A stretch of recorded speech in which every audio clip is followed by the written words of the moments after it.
Hello friends, today we will learn about how to use the verb made with other prepositions.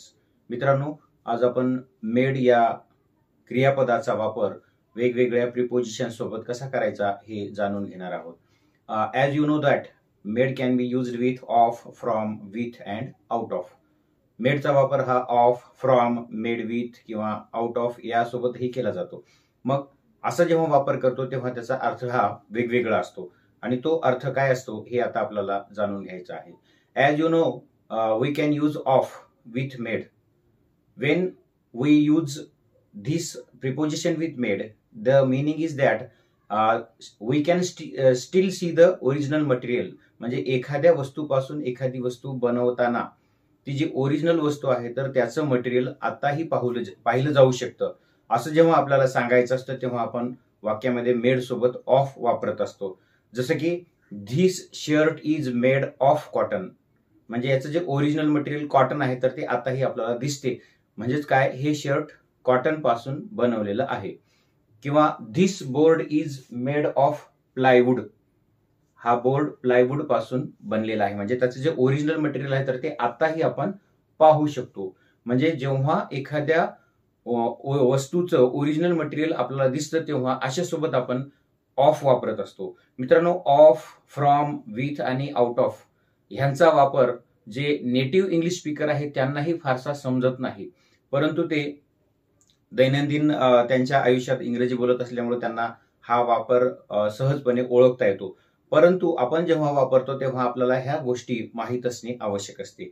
तर आणखी एक आपल्याला त्याचं उदाहरण देता येईल की एखादा आपण टूल पाहतो तर this tool is made of stainless steel. म्हणजे एखादं हत्यार हे स्टेनलेस स्टील पासून बनलेलं आहे. म्हणजे त्याचं जे ओरिजिनल मटेरियल आहे स्टेनलेस स्टील तर ते आताही आपल्याला पाहता येते. म्हणजे जेव्हा एखादी वस्तू एका वस्तूतून दुसऱ्या वस्तूत रूपांतरित केली जाते आणि त्याचं ओरिजिनल मटेरियल जेव्हा आपण पाहू शकतो तेव्हा आपण ऑफ हे प्रिपोजिशन मेड सोबत वापरायचे असते.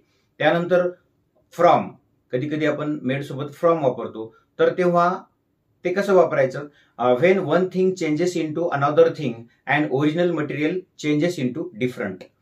एक वस्तू दुसऱ्या वस्तूमध्ये रूपांतरित केली जाते आणि त्याचं जे ओरिजिनल मटेरियल आहे तर ते दुसऱ्या वस्तूमध्ये रूपांतरित होते. आपण ते पाहू शकत नाही. जसं आपण मेड ऑफ सोबत पाहू शकत होतो तसं इथं आपल्याला पाहता येत नाही. मग अशा वेळी आपण फ्रॉमचा वापर करत असतो. जसं की paper is made from wood.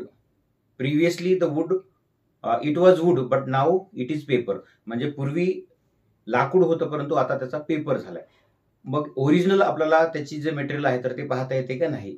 किंवा आणखी एक उदाहरण, plastic is made from oil. Plastic हे ऑइल पासून बनवलेलं आहे. म्हणजे त्याचं जे ओरिजिनल मटेरियल प्रिव्हियसली ते ऑइल होतं परंतु आता ते प्लास्टिक मध्ये रूपांतरित झालेलं आहे. पण आपण ते आता त्याचं ओरिजिनल मटेरियल पाहू शकत नाही. तर अशा वेळी आपण फ्रॉमचा वापर करायचा असतो. म्हणजे एका वस्तूपासून दुसरी वस्तू तयार करणे परंतु त्याचं जे ओरिजिनल मटेरियल आहे तर ते आपण पाहू शकत नाही. अशा वेळी आपण फ्रॉम वापरायचे. त्यानंतर आता आपण मेड विथचा उपयोग पाहूया. तर मेड विथ हे कधी वापरलं जातं तर ते विशेषतः खाद्यपदार्थासोबत त्यांचे इन्ग्रेडियंट्स म्हणजे त्याचे जे काही इन्ग्रेडियंट्स आहेत तर ते जाणून घेण्यासाठी ह्याचा उपयोग केला जातो. जसं की this soup is made with fish. हे सूप फिश पासून बनवलेलं आहे.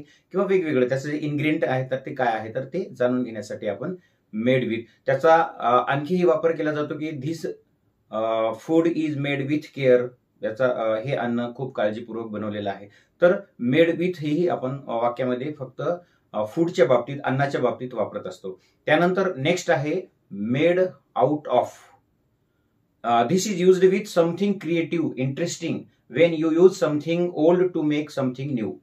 मेड आउट ऑफचा वापर कधी करायचा असतो जेव्हा तुम्ही काहीतरी क्रिएटिव्ह करता, काहीतरी सर्जनशील करता, काहीतरी इंटरेस्टिंग बनवता आणि जुन्याचा वापर करून नवनिर्मिती करत असता. अशा वेळी आपण वाक्यामध्ये मेड आउट ऑफचा वापर करायचा असतो.